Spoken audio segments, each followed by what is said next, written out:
If everyone wouldn't mind taking your seats, we're going to get started in a minute.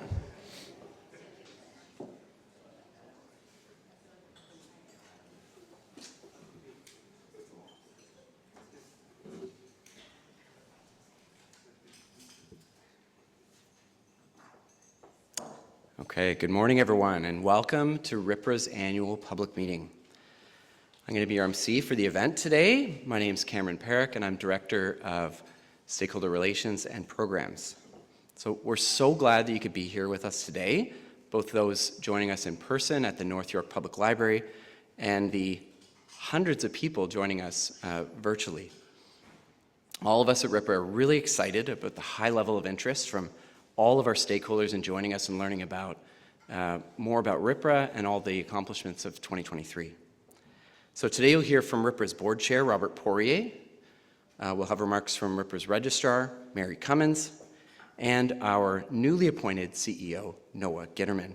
And in that appointment, we're really living our values and mission by recovering a valuable resource from the RPRA roster. So following the remarks, we're going to leave lots of time for a question and answer period, where we invite questions from both the in-person and online audiences.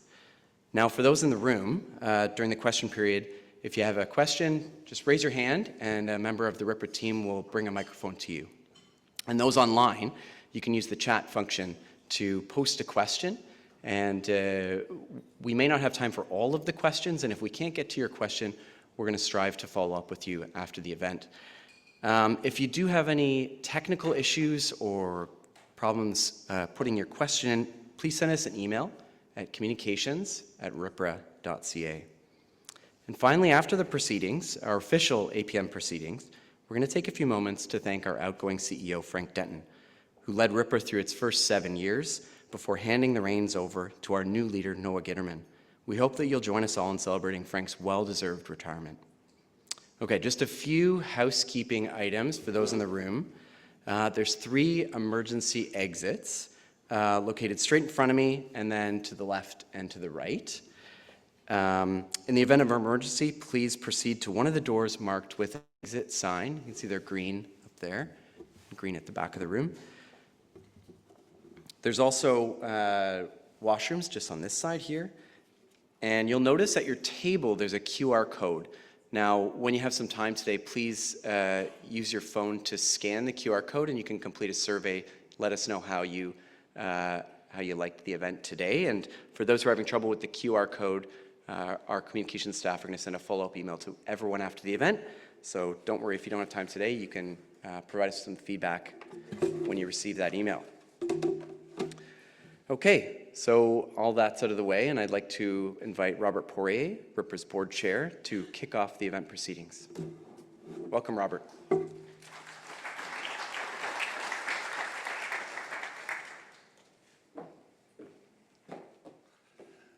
Hello, everyone. Thank you, Cam, and good morning. I'd like to start today's proceedings by acknowledging that this meeting is being held in Toronto, a traditional gathering place for many nations, including Anishinaabe, the Haudenosaunee, and the Wendat peoples. Today, Toronto is part of an area covered by Treaty 13, also known as the Toronto Purchase, and I'd like to pay my respects to Mississaugas of the Credit First Nation. Ontario is unique in its land base is covered by treaty and land purchase agreements with the original occupants of the land, namely the First Nations, who continue to care for this land and continue to shape the province. Let us be reminded today and every day that we all have a responsibility to be peaceful and kind to each other and respectful and protective of the environment. If we could just take a moment to reflect on our land acknowledgement and the importance of the First Nations. Thank you. It's great to see everyone. Great to see people in person. Thank you for joining online. Our annual public meeting is an important part of our commitment to both transparency and accountability. It gives us an opportunity to formally present our work over the past year and to hear directly from you, our registrants, stakeholders, and partners. 2023 was another busy year for RPRA, and as we continue to build on the momentum of the past and set goals for the future. We initiated a strategic planning exercise to articulate and consolidate a set of goals and objectives that reflect RPRA's priorities over both the medium and long term. Providing strategic direction is one of the board's primary responsibilities, and the directors were closely engaged throughout the process.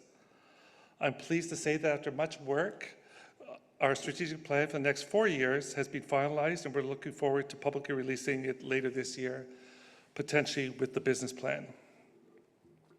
Another primary responsibility of the board is choosing the chief executive officer. And this year, after 7 years, Frank, we were required to fulfill this important responsibility. Following Frank Denton's decision early this year to retire as RPRA's founding CEO, the board established a search committee to initiate the recruitment process to select our second CEO. We engaged a highly respected executive recruitment firm, and they conducted an open, exhaustive search. Following the process, we are pleased to announce Noah Gitterman, our former General Counsel and Chief of Strategic Initiatives, as RPRA's new minted CEO. Noah first joined RPRA in April 2018 as part of RPRA's founding executive management team and has been involved in every aspect of the organization. He was indeed Registrar in 2021, and he led the successful development of the digital reporting service for the Hazardous Waste Program, our biggest and most complex registry project. Noah's appointment as CEO will provide organizational continuity, allowing for smooth transition in executive leadership, and ensure the organization continues to evolve as a highly effective regulator without losing momentum. We are deeply indebted to Frank for his leadership, cooperative nature, and his incredible record of success in leading RPRA and its growth over the past 7 years. I look forward to highlighting Frank's many accomplishments at the end of our proceedings, and of course, thanking him for his contributions to our many successes. Also, at the beginning of the year, we said farewell to Tom Wright, the last member of the initial board of directors established in November 2016 when RPRA was first created. Tom served as the board's vice chair beginning in 2017, held other committee chair roles. We're grateful for his expertise, thoughtful and balanced contributions at the board table, and his commitment to public service. Tom also served as the co-chair of the Industry and Service Provider Advisory Councils.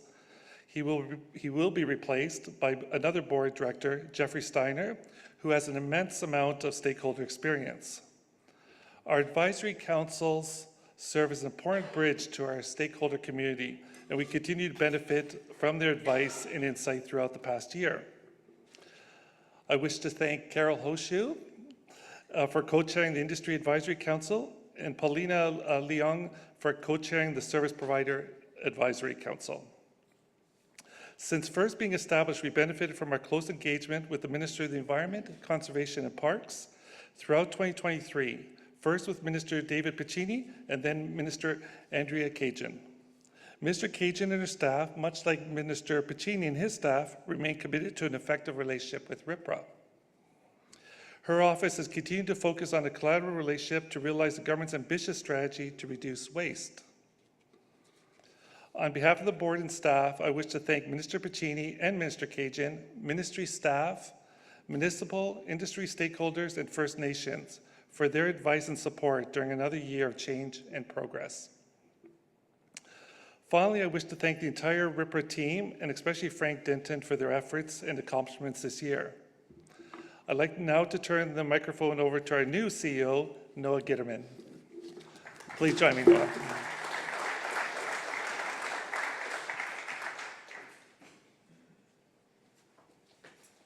Hello, everyone. Thank you, Robert. It's a true pleasure to be standing here today as RPRA's new CEO. I was actually on the stage virtually once before as Registrar in 2021, but I'm happy to be here on a real stage and in a new role. I'm thankful for the board's confidence in me and the support of my wonderful colleagues at RPRA. I'm also deeply appreciative of Frank for your support, mentorship, leadership since I started at RPRA in 2018. Many of you already know me from the different roles I've had at RPRA. Now you'll get to know me in a bit of a different way.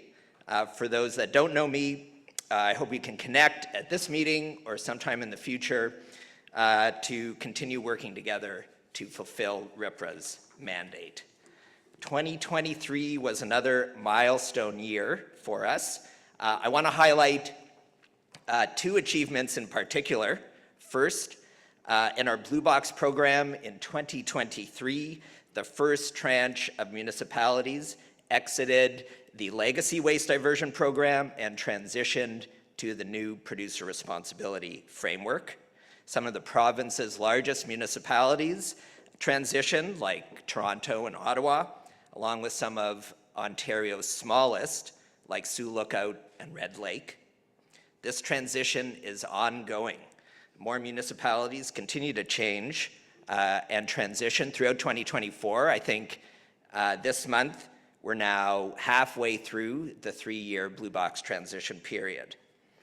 This transition, like all transitions, is challenging for those of us implementing it on the ground. RPRA has evolved how we work to meet this challenge, and we know our registrants, our regulated community are also evolving.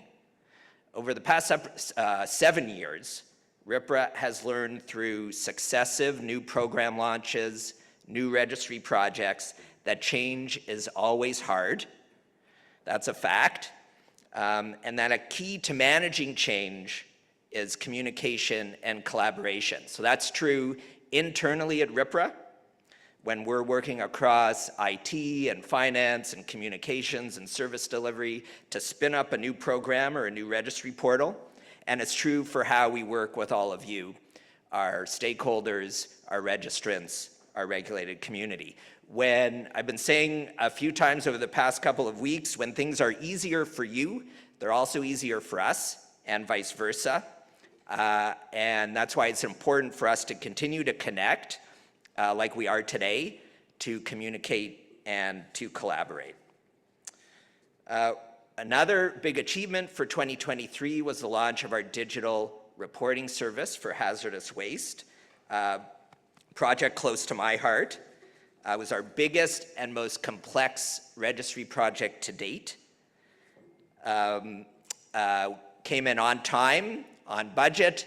Most importantly, by the end of 2023, we had processed over 250,000 manifests through the system, successfully transitioning, I think within a few weeks of launch, almost all of the legacy paper reporting to a new modern online system.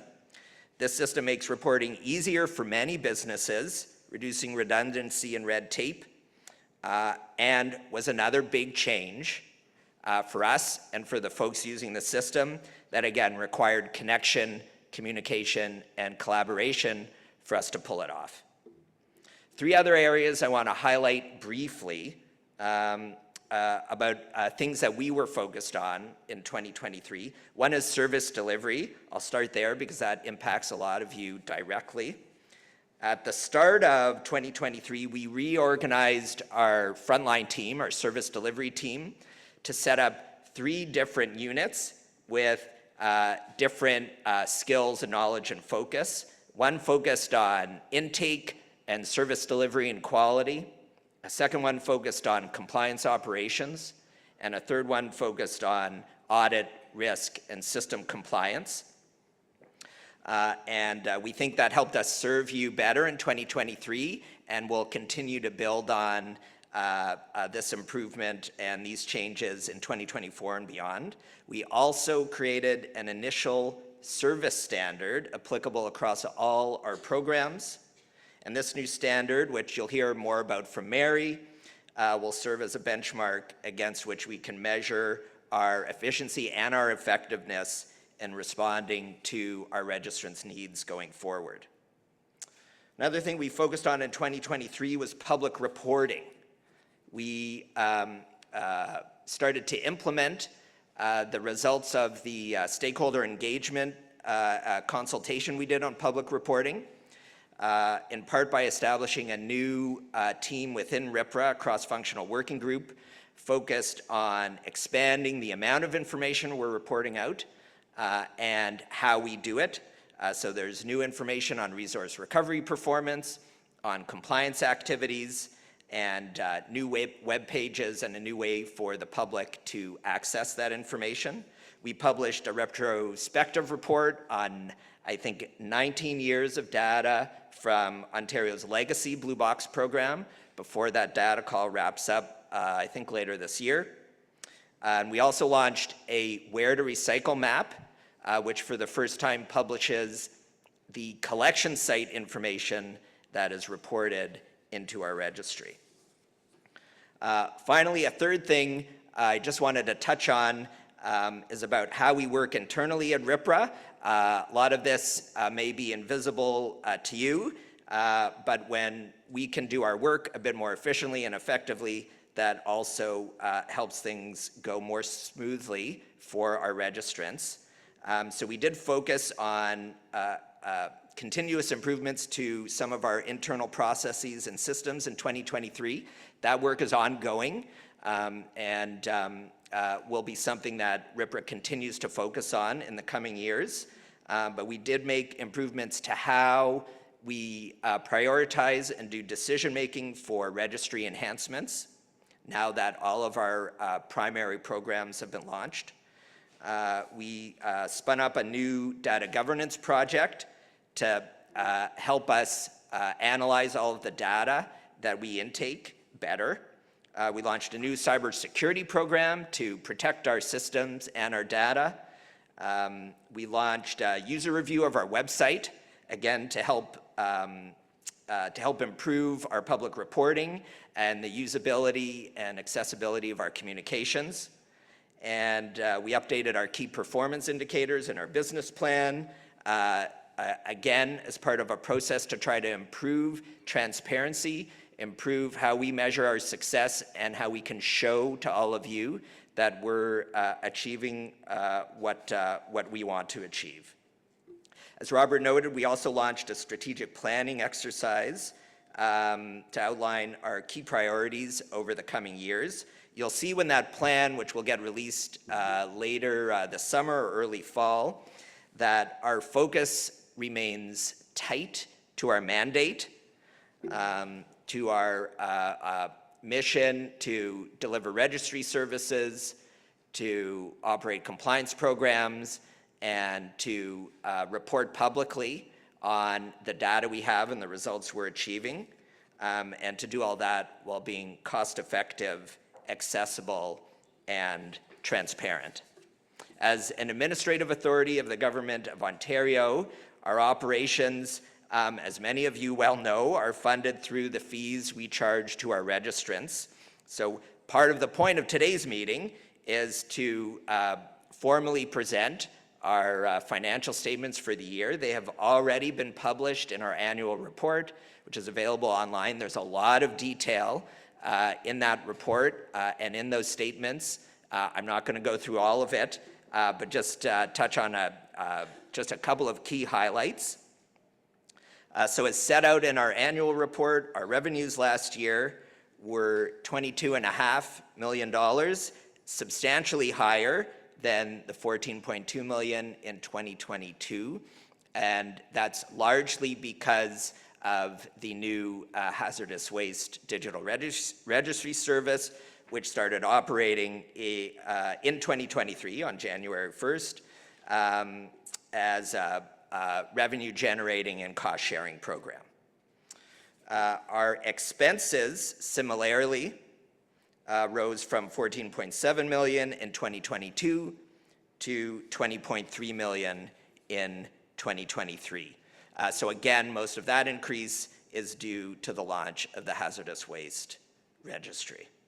Our revenue sources break down with 55% of revenues coming from our producer responsibility programs, 31% from the hazardous waste program, 8% from our excess soil registry, and the remaining amount from the remaining IFOs under the WDTA. Our contingency reserve in 2023 totaled $7.5 million at the end of the year. That's 37% of our operating expenses.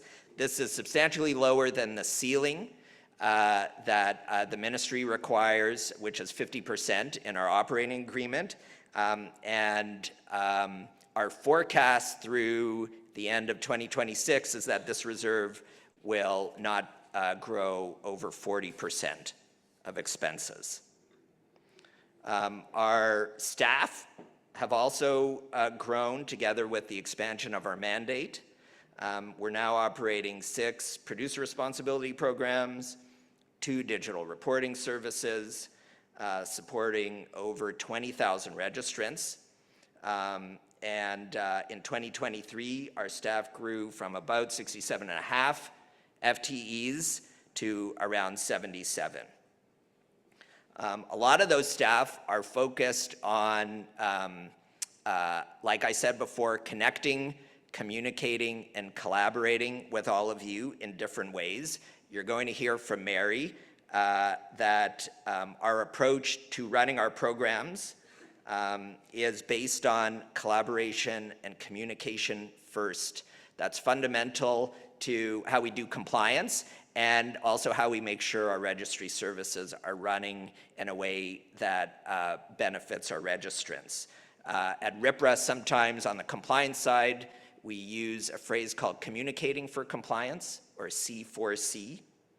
And that's because we think communication is the most cost-effective way to manage a lot of the change that we're seeing in our programs, both Blue Box and in all of the programs that are still transitioning into the new producer responsibility model, and also gets us the compliance results that we need.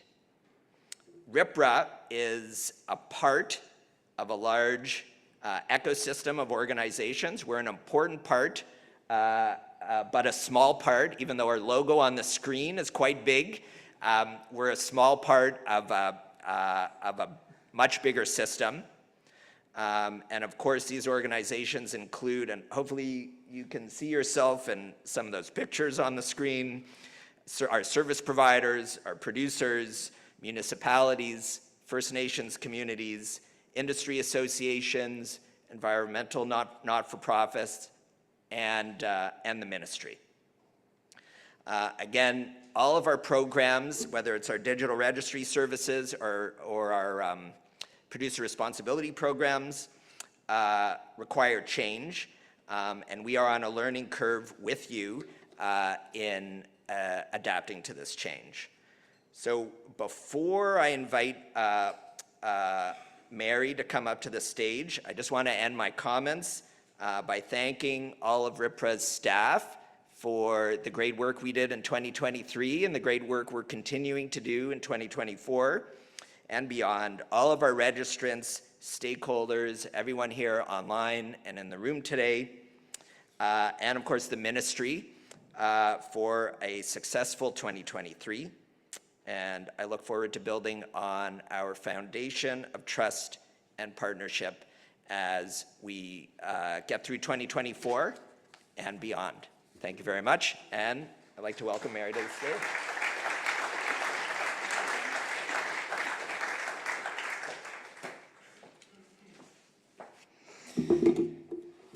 Good morning. Thank you, Noah, and thank you, Robert. So, thank you to all of you for joining us today as well. So I'm Mary Cummins, RPRA's Registrar. A lot of you will have heard me speak about the differences between the Registrar, the CEO, the board, the government, and the role. Talked about it a lot, but if you're confused, I'm the one with the badge, and my team is the one with the badge. I brought them today because sometimes when I tell people that, they like to see them after. So as Registrar, I'm accountable for 2 main areas at RPRA. First, compliance and enforcement of our extended producer responsibility framework.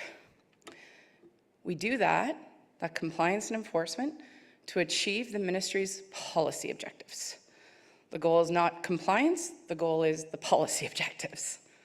The second part that I'm accountable for at RPRA is leading how we do service delivery to our registrants. That's under both digital reporting programs, for excess soils, hazardous waste program, and then for our EPR programs. but what does that really mean? What does my team, who represents almost 50% of RPRA, actually do? What have we been up to this past year? And what can you expect to see from us going forward? This is what I'd like to focus on today. And I'd like to talk about how we're doing all of that while providing value for money to all of Ontario. But first, as a regulator who believes, as you heard from Noah earlier, that to achieve our goals, we must be collaborative with the businesses that we regulate and the industry that we regulate, your attendance at a day like today, whether online, I know we have several hundred online, or in the room, is key for moving the province towards its lofty goal of a circular economy for all of us. So thank you for coming, and thank you for being so collaborative with us in this past year. From commenting on formal consultations, whether that was our recycling efficiency rate procedure development regarding processing in the province, or our performance procedure, audit procedure for verification, or supply verification consultation, or compliance guidance for sharing collection systems, or compliance guidance for selling and buying credits. There's been a lot of consultations, and I know that can be a lot on the industry associations, and I really appreciate the formal comments you send in to help us with these procedures, to collaborate with us as we move them forward. There's also the informal consultation and collaboration you've had with us, whether that's picking up the phone and calling someone on the team, picking up the phone or sending me an email, catching us in hallways to have conversations at conferences and events, or through your industry associations meeting with us, or formal working groups that we developed for the digital reporting programs for developing the registry. All of this has been key. We may not always agree. We may not always move fast enough for what you want to see.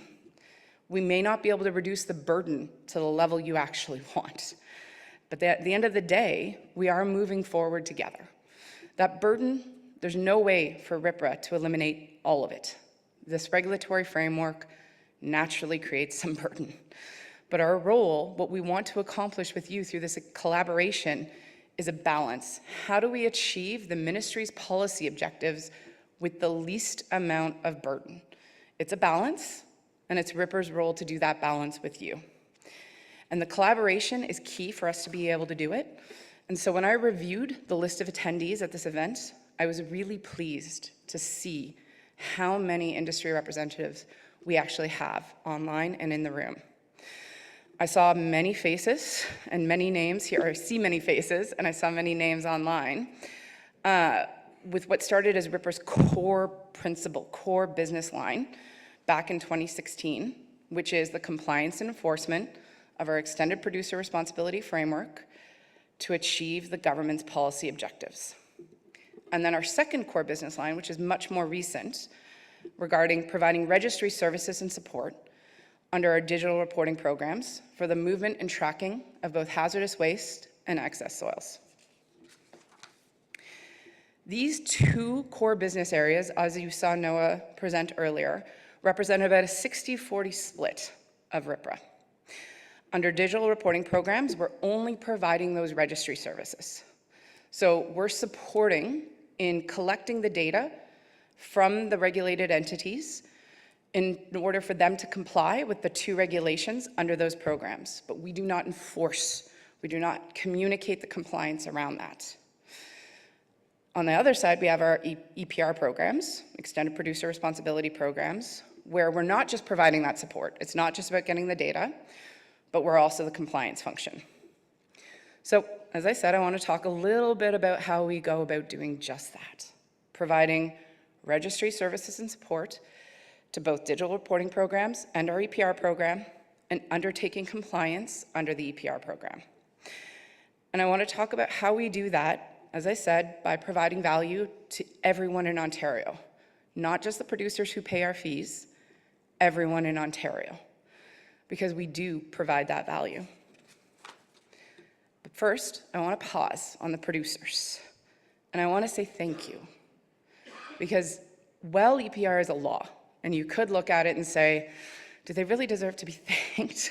They have to do it. It's the law. they do deserve to be thanked. It's not easy. It's not easy to understand. It's not an easy framework to comply with. It's not an easy framework to report into and even gather the supply data. And the reason it's a law is about the ministry's policy objectives. It's not a law because anyone believes that government or that industry doesn't want better environmental outcomes. It's not a law because industry wasn't going to do some of these things on their own. Lots of industry do these things without the law being in place. The law is needed to ensure a level playing field. So as registrar, though, I think an important principle you need to understand about how I approach the law is that I believe the vast majority of companies do want to comply. It's counterintuitive to their business model not to, not just with this law, with any law. So we approach that, and my team is trained in that. We approach it with best intentions first. When we find a reporting error, we don't assume someone's trying to hide data from us. We assume the regulations are complicated, and this is difficult to figure out, and we want to help and communicate.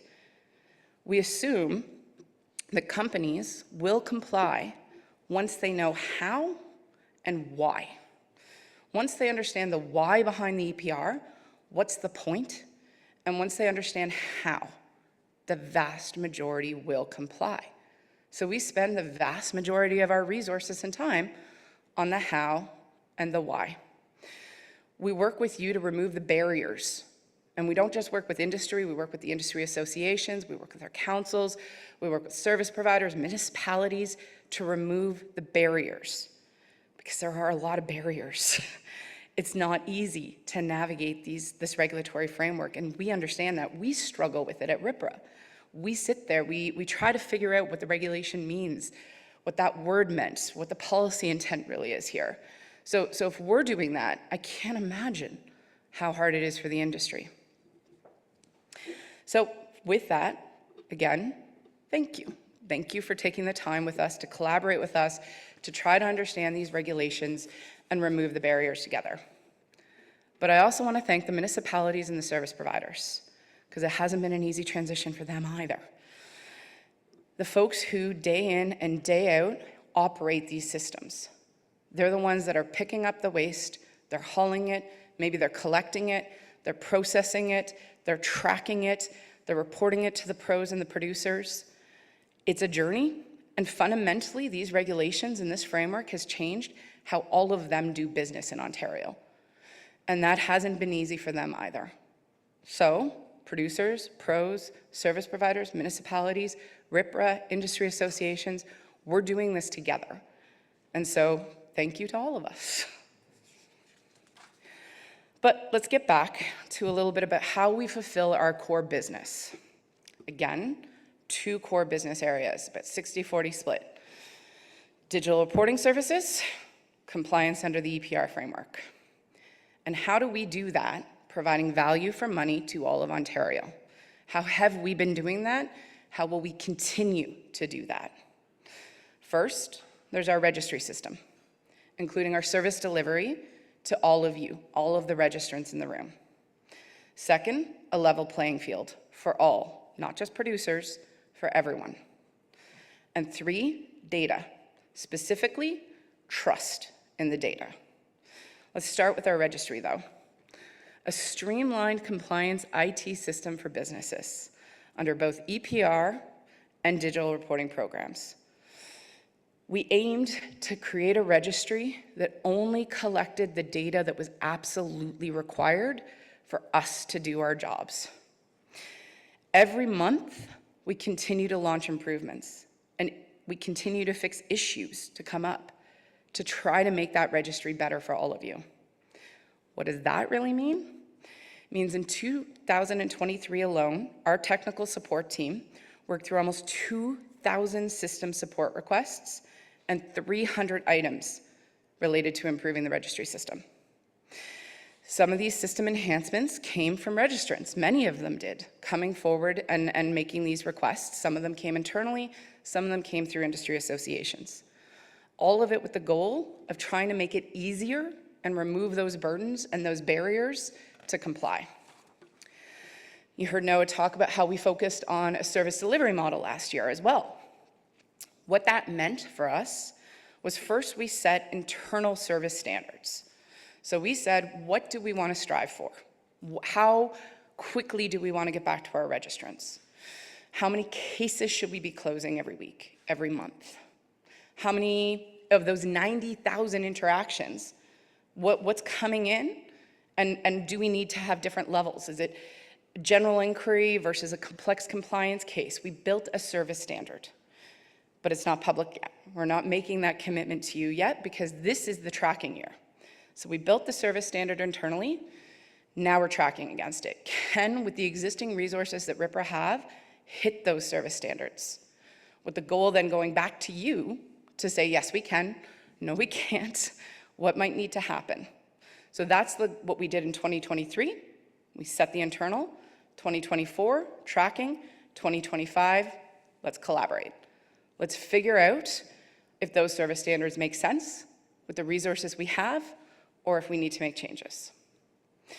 So whether you're under the digital reporting programs or whether you're under the EPR program, it's the exact same service.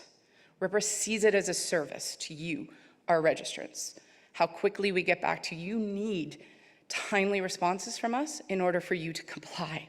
We can be that barrier if we're not the ones giving you that information quickly enough. So that's our goal with our service standards. Our second value for money is a level playing field. As I said though, a level playing field is about a lot more than just producers. And it's about a lot more than people looking at the list of registered producers on our list that we publish to see if their competitors are there. So we focus the vast majority of that 60-40 split, so the 60 to EPR, on this core area because it is a value, not just to everyone in this room, not just to our registrants, but to everyone in Ontario. But what is a free rider? What do we consider a free rider? Where are we actually focusing it? I've said it's not just about ticking up the number of registrants on that list. First, yes, it is about ticking up the number of registrants on the list. If there are people who are not on the list, we seek to get them on that list. We seek to get them registered. But that's just the first step in a journey. Then they actually have to report. Not just report, but report accurately. If a producer comes in and underreports, again, these regulations are complex. It's easy to do. You would be amazed how often it happens. They underreport. They are a free rider. They just don't know it. They think they're compliant, but they're actually a free rider. Or what if they overreport and they're actually paying more in system costs than they should? So we focus a lot of our effort on getting those producers on the list and reviewing that data and working with producers, having them do self-verification as well. Again, though, not just about producers, processors, haulers. They have obligations as well, so do pros. They all have to come in. They must register. If you touch anything from Ontario that's obligated as a processor or hauler, you have to register with RPRA. Because our registry system isn't just about the supply data. It tracks all of it. It tracks where it's picked up from, where it's delivered, how much is processed, what happens to it, all the way through. So those folks also need to be ensured there's a level playing field. You don't want, as a processor, one processor having to register and report with RPRA because they're collecting something that's obligated and another processor not. That's not a level playing field for them. So we spend a lot of time doing that as well, ensuring a level playing field. Where there's standards required in the regulation for processors, we're ensuring that those standards are met by those processors so that producers and pros have confidence in the system that's registered with RPRA. And then the last area that we really focus on around a level playing field and specifically producer-free riders. You come in, you register, you report accurately. That's amazing, but you have obligations. You have obligations to operate a collection system and to manage what that collection system produces. If you're not doing that, you're also a free rider. And we spend a lot of our resources looking at them. What this means is it's really difficult to see one of those areas, to track one of those areas for RPRA. A lot of producers like to just look at that registered list and they say, well, it hasn't changed this week, but they don't see all the behind the scenes work because we don't publish that. We can't. I can't publish how much one particular producer messed up in their report. That's not right. We're working on ways to develop tracking for that data to be able to report back that value for money to all of you. But right now, all we have is that producer registration list. But that doesn't mean to look at it and say, RPRA's not doing their role, because there's so much behind creating a level playing field that isn't tracked right now and that folks can't see. So just because a producer is registered doesn't mean they're compliant.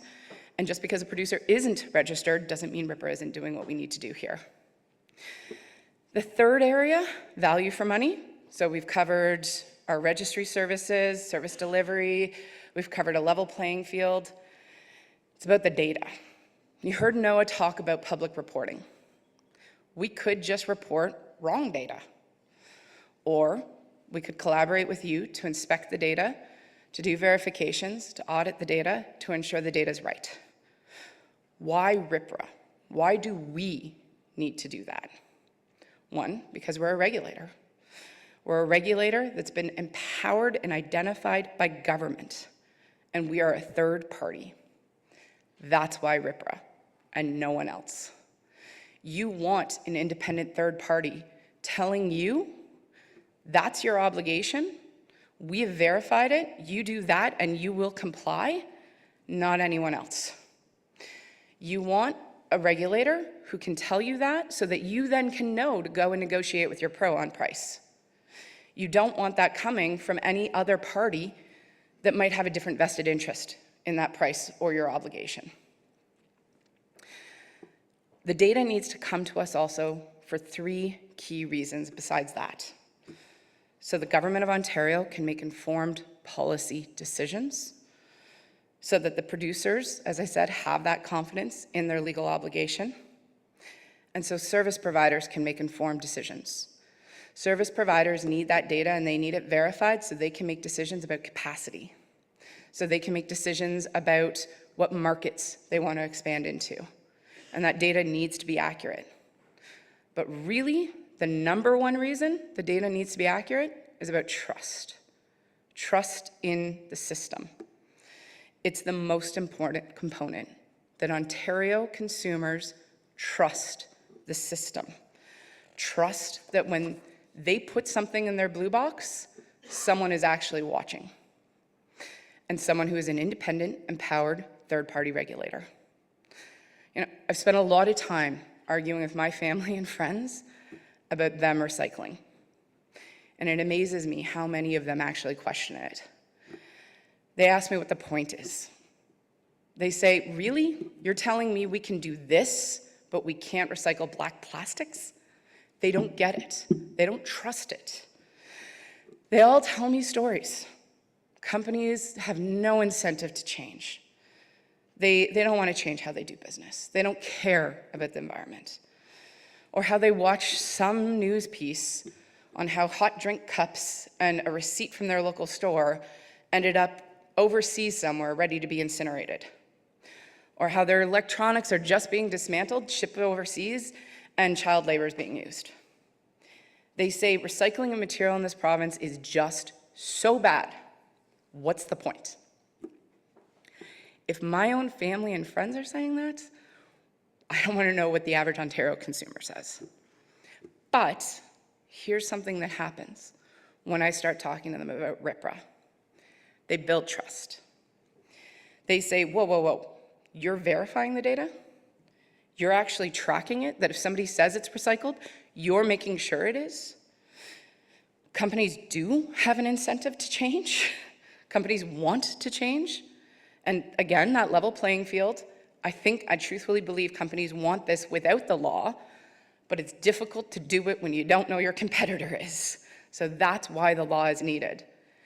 And they learn, they say, whoa, okay, your team verifies it, companies actually have incentive to change, you enforce standards from these regulations, and then usually after a really painfully long conversation about why the word productivity is in our title, they actually understand. and they begin to trust. I tell them all about our enforcement role. I tell them all the hard work producers put into reporting this data. Again, independently, verified by a regulator empowered under these laws. And I tell them it's our job to make sure things aren't ending up where they shouldn't be, and if they are, people actually have to report it to us. And that gains their trust. RPRA helps trust in the system.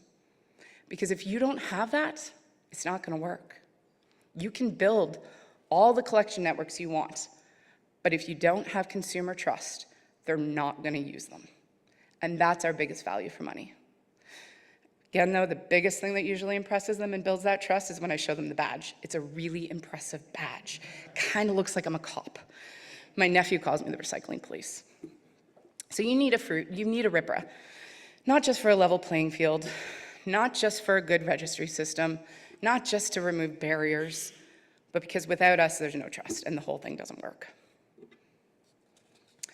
So, also, on that note, we have several RPRA staff here today, most of them seated at this table reserved, but I'm wondering if other RPRA staff can just stand up for a moment.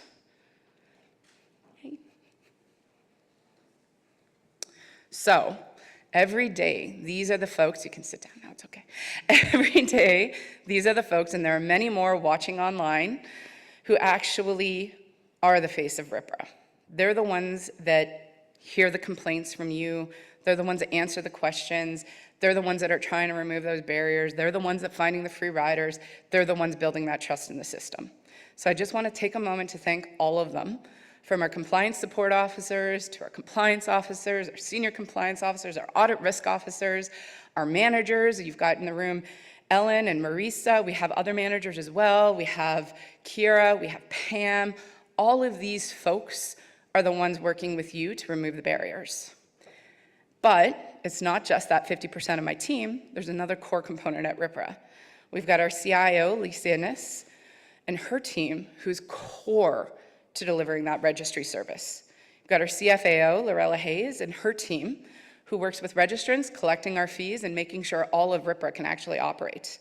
And then Wilson Lee, who's here today, our Chief of Programs and Public Affairs, and his entire team, who work tirelessly with all of you to communicate all of this, to communicate how we're removing the barriers, and to report publicly on that trusted data.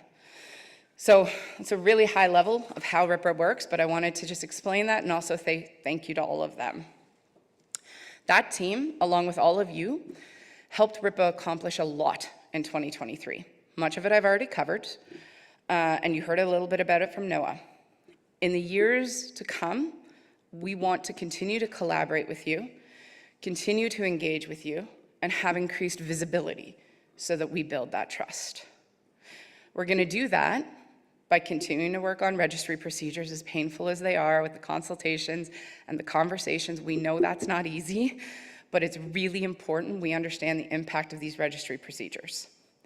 We're going to do that by continuing this next year on our consultation, the development of the guidelines around how to share a public collection system, on how to buy and sell credits.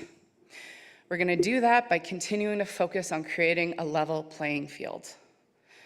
We're going to do that with a focus on data accuracy so that we build that trust.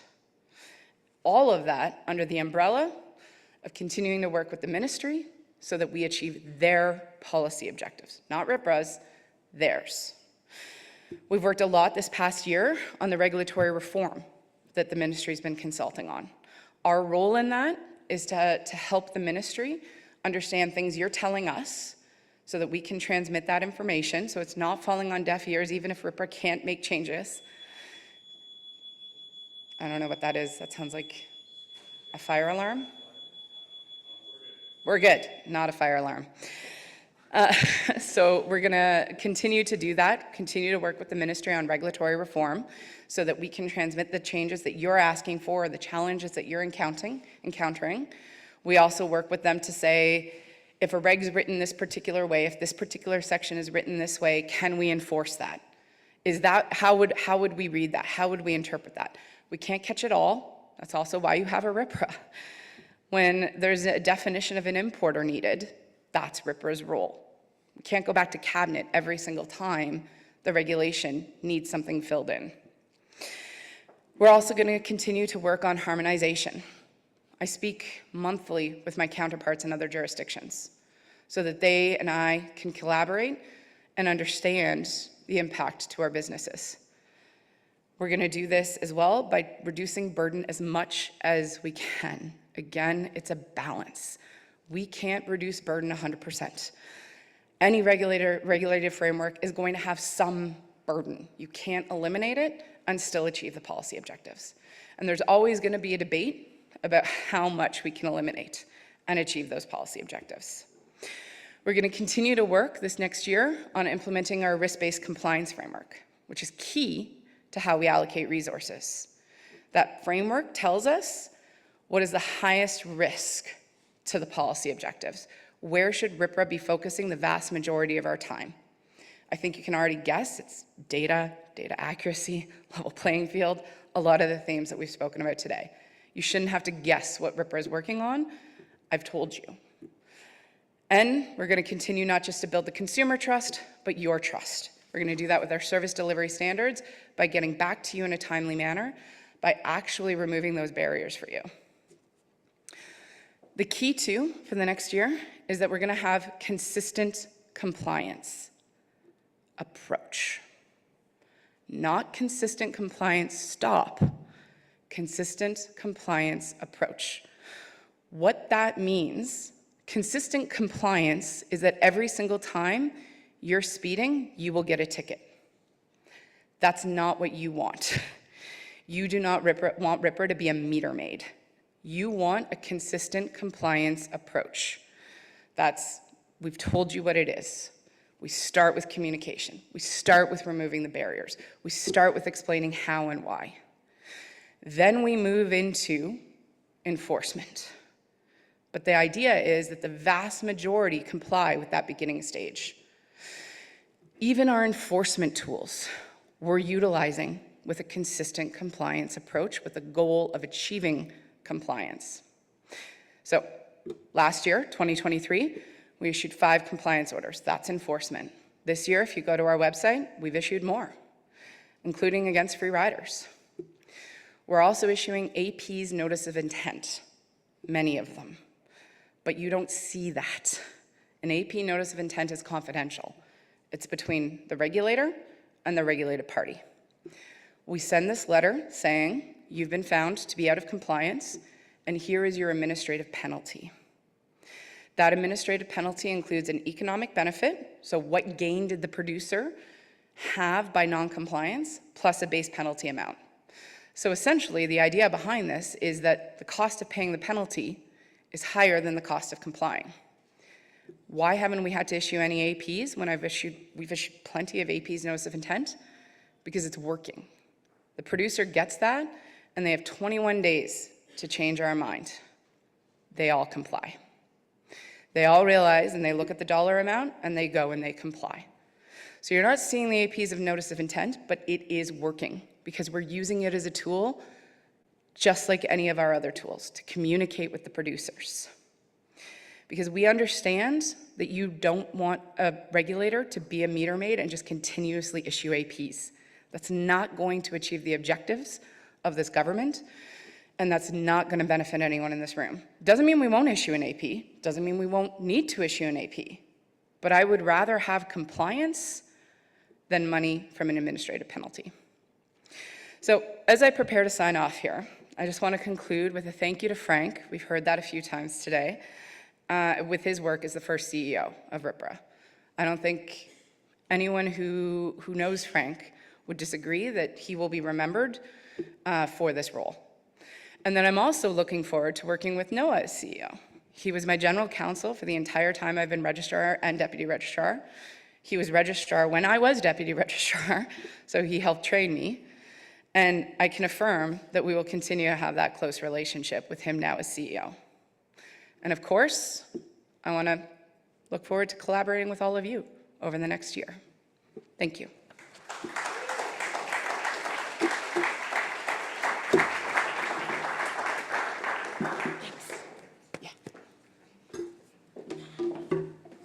Thanks, Mary.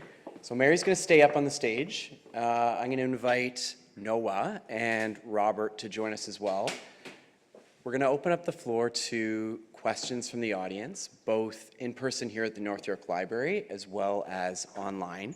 So just as a reminder, if you've got a question, you can raise your hand and one of the RPRA team members will come to you with the mic.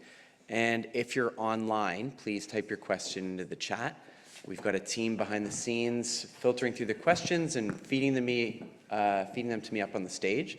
So we'll hopefully get to everything that's posed to us. And I just want to send a quick reminder to those here and online that if your questions are related to specific compliance cases, we're not able to cover those topics, but happy to talk about compliance approach generally. So with that, I'm going to open it up to the audience. Does anyone have any questions? I'm going to take a seat.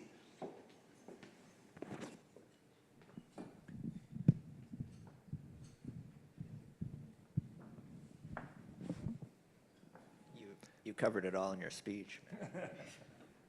You left them speechless. Well, I've got at least one question that's come into me online, and I think it's a good one because it's applicable across all the programs that we operate or oversight. So the question is, waste management costs have risen sharply in recent years. Does RPRA have the power to regulate waste management costs charged to producers or generators? So I think that's for me. No, we do not. We have no role in overseeing what a producer responsibility organization's costs are. We have no role in approving their systems. We have no role in approving whether or not they can get you to comply or what the system costs are. That is entirely between producers, their producer responsibility organizations, and producer responsibility organizations, and the service providers. Thanks, Mary. Okay, here's another one. And you did cover a lot of this, but maybe we can dig a bit deeper. So this is for Mary again. So RPRA often receives requests to reduce burden on registrants. Can you explain exactly what you're doing to reduce registrant burden? Like, give us a few specific examples. Absolutely. So with our verification procedures, which I spoke about, where producers under the regulation, under each of these regulations, are legally required, every producer, there's over 2,000 of them, to submit a verification report. RPRA's taken a risk-based approach to it and said, we don't need every producer to submit a verification report. And we look for about 80% of the tonnage, which represents less than 500 of the producers. So that's an example of how we're reducing the burden of the regulation while still achieving the policy objective. We can't reduce it to zero, and there's always going to be debate about what that number should be, but as the independent regulator, that's our role, is to say, what's the regulatory burden? How can we make it easier for producers? Other ways, talking to other jurisdictions. Harmonization also reduces burden to producers and service providers as well, and pros. So talking to another jurisdiction to say, hey, we all have the exact same word in our regs. The importer example, we all have that word. Why don't we all just define it the same way? So where other jurisdictions have a RPRA type person, someone who I can collaborate with like that, we are, to reduce the burden on the producers so they don't have to figure out what does importer mean in every single province, and is it different? Because that's where real burden comes from for producers, I think, is trying to sort through their entire business line of everything that they supply. And if it's consistent across as many jurisdictions as I can make it, I will. And maybe, Cameron, I'll just add, at the risk of being a bit repetitive, that's the examples Mary just described are exactly why we put resources into connecting with you, communicating, collaborating. You know, I was at a conference last week, Canadian Waste to Resource Conference with Mary and a lot of, or some folks from Mary's team. And part of the point there, again, connection and communication, but also to learn about how your businesses work so that we can serve you better, whether it's, you know, a registry enhancement on the digital service side or for producer responsibility programs or statutory interpretation that can achieve the government's regulatory outcomes, but make your lives easier, and also incidentally make RPRA's life easier. That's why we're trying to be as accessible as we can be, so we can learn and we can collaborate together on how to set the playing field so you guys can do the work that you need to do. That's great. Thanks, Noah. Thanks, Mary.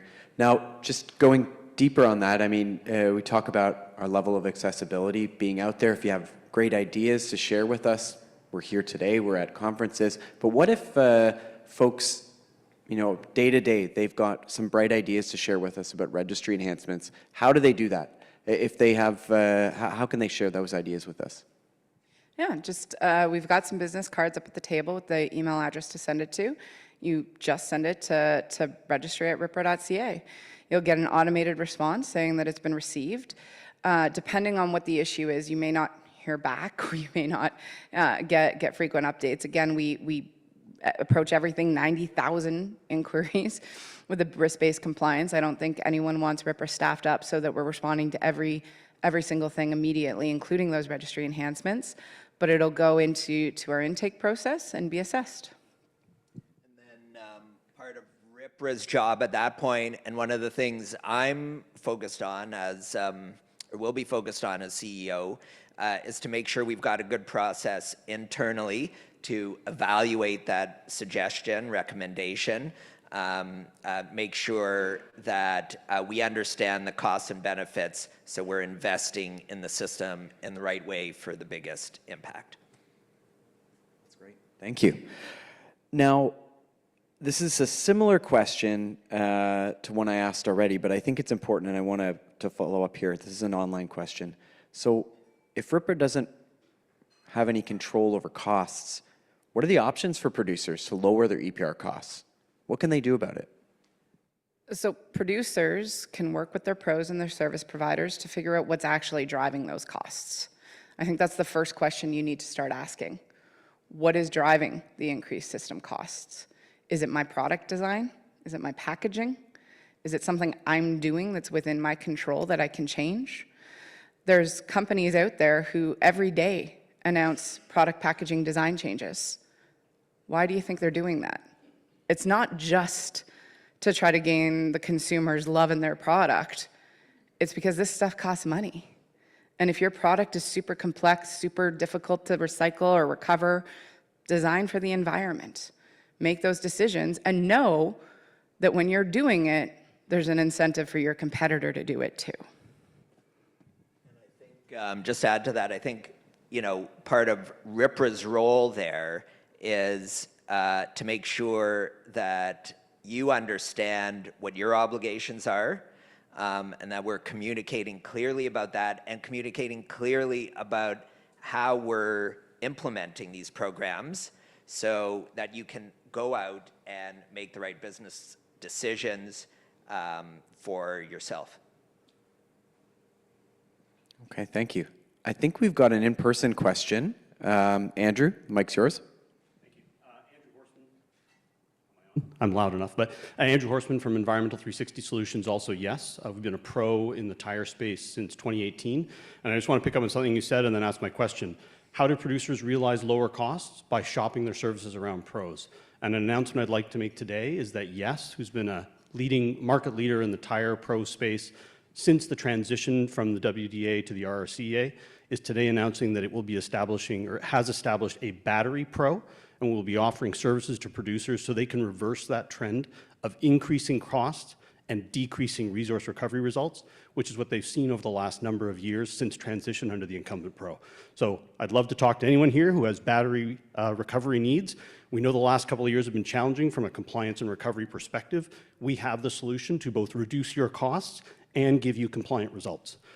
My question on the service provider side is, there's been a lot of work done, but when we look at the picture of where we stand today across multiple materials, we're actually at a situation where there's either less activity in Ontario or less actual resource recovery capacity in the province. Tires, batteries, plastics in the HSP program, we're a service provider in all of those. on your risk matrix, how does RPRA look at the risk of declining capacity in the province of Ontario, and what the causes are, and what your role is in reversing that? Because that is one of the policy interests. So it definitely is a policy objective of the regulations. It's not RPRA's role to create capacity. It's not RPRA's role to ensure there's capacity. It's RPRA's role to make sure the producers understand that's their job and that it's the pros' job. And if producers and pros don't have the right capacity, they need to make it. And they need to make it or face consequence. But that takes time. Not a meter maid, need to understand the market, want to understand the businesses, and we're going to work together to do that. That doesn't mean that at a certain point that time is up and that we have communicated, we've worked to remove the barriers, we've explained the why, we've explained the how, and we're still not there. Then we're looking at enforcement options, because that is the policy objective from the government, to ensure these materials are actually recovered. I understand that takes time, and things don't happen overnight. But the losses in resource recovery capacity we're seeing will not be rebuilt if they are lost.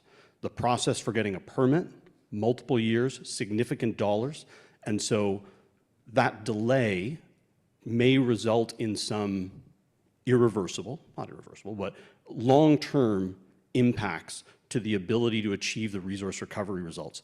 We're an example where we, as a company that acquires and invests in businesses, are looking at the state of the market and the sort of delayed response and saying, is this still a place we should be investing money, right? We bought raw materials company last year with the intent of reinvesting in that battery recovery capacity, the longest serving battery recycler in Canada, almost driven to the brink of bankruptcy, saved them, brought them back, and are investing in that business. But I got to be honest, when I sit with my very senior leadership and they go, how much money is outstanding here for the services we provide? Do we just shutter them, right? And that capacity will be gone forever, never come back. So that's just something I think, I understand you have your own paradigm, but some of those losses will not be easily replaced in the province. And so, you know, I think that's something that needs to be considered. Thanks, Andrew. Thanks for the question, and thanks for the insights, the market insights. No, did you have any? Okay, you're good. I think we have another question at the back of the room. Hi there, my name is Jessica and I'm from HelloFresh Canada. I have a question, Mary. You've said a couple of times that you recommend that producers report directly to RPRA, to the online portal, instead of through our pros. And I wanted to ask you a question about the minimum management requirements that RPRA publishes on the website for producers. I'm wondering what is the meaning of the minimum management requirements for producers and whether those should be considered when negotiating with our pros when we go out for market. Yeah. So first part, we don't recommend it. It's the law to report to RPRA. So I do recommend following the law, but you must report to RPRA as a producer, your supply data. And then you're absolutely right. You get a minimum management requirement from that. You get something from RPRA that says, this is what you need to actually recover based on what you've supplied under the regulation. You can take that to your pro. And as Andrew was saying earlier, there are multiple pros under every program. You can go to them and say, what would it cost for you to make me compliant? Different pros have different approaches and different business models. Some pros will say, I don't care what your minimum management requirement is. I'm basing it on your supply data. Some pros will say, I actually don't know every business model that exists, but I assume there's many. I know that's one. Other pros will have different ways that they want to calculate how much money they want to charge you to achieve that minimum management requirement and everything around it, because there's other things. There's setting up the collection system, there's reporting the performance to RPRA, there's auditing the system itself. So there's a lot involved in that, but that's between you and your pro and how they've actually set up their business model. Okay, thank you. That's another good example of how what RPRA does supports a lot of work that all of you need to do to make sure that this whole system keeps running. So in terms of direct producer communication about requirements, but also like we just heard in terms of how we enforce and run our compliance program, again, what we do helps set the field or set the stage for all of the work that you folks need to do to work out, to make your business decisions, enter the contracts you need to enter into, and keep the system running. Okay, I've got another, it's a bit of a specific question, but I like it. So here's the question from the online audience. Is there a system in place to ensure that tonnage is not being double reported due to a misunderstanding of who is the obligated producer? So how do we address that challenge? So I spoke earlier about the guidelines that RPRA is developing on how to buy and sell performance credits. As part of that, we've heard from multiple parties that these guidelines need to address how to ensure that's not occurring.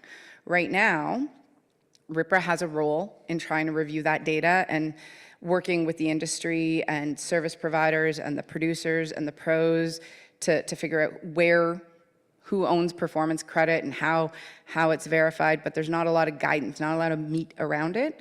So that's something we're working on that we expect to have out in the fall.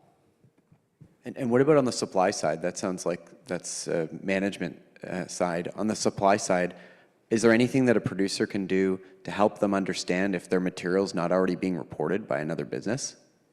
They should talk to RPRA. So you can call us, you can talk to us. We can help you walk through exactly what you're obligated for and what you're not obligated before. We compel information from producers in order to ensure that the brands are being reported correctly. That's one of the reasons. So any producer who's reported to us and has to report a brand, there's a reason we're asking for that. And it's so that we can actually track and identify if somebody they're at risk of double reporting. That's part of the role and the value for money that we're adding when we're doing that work, is we're trying to ensure your supply data is correct so you're not overpaying and that you're not inadvertently a free rider. Okay, thanks, Mary. I've got another question. This one seems more from maybe an Ontarian, a resident, or it could be from a producer.